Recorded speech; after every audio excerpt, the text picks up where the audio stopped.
जितने भी लोग सिक्योरिटी डिपॉजिट के लिए चेक्स लेते हैं ना, उनके लिए केस काफ़ी इंपॉर्टेंट है। ऑनरेबल सुप्रीम कोर्ट का जजमेंट 4 अगस्त 2026 को आया है। केस का नाम है कोंतीगौड़ा वर्सेस तुरुभाई और इसका साइटेशन नंबर है 2026 INSC 790। कंप्लेंट ऐसी थी, कंप्लेनर ने हैंड लोन 4.5 लाख रुपए का देता है एक्यूज को और 2010 में, और एक्यूज उसके अगेंस्ट सिक्योरिटी डिपॉजिट का चेक देता है और वो चेक हो जाता है बाउंस। बाउंस होते वक्त उसका रिमार्क होता है मेमो में इनसफिशिएंट फंड्स।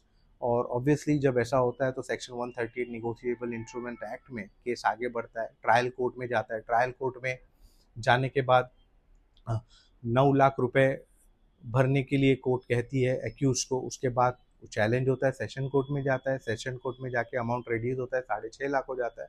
पर जब honourable high court of Karnataka में ये जब केस जाता है तो वहाँ पर एक्यूज को एक्विट कर दिया जाता है। और उसमें रीज़न ये दिया जाता है, जब ये कहा जाता है कि जब इनकम जो कंप्लेनेंट की इनकम है वो 20 से 25 हज़ार महीना है, तो वो इतना बड़ा अमाउंट दे ही नहीं सकता।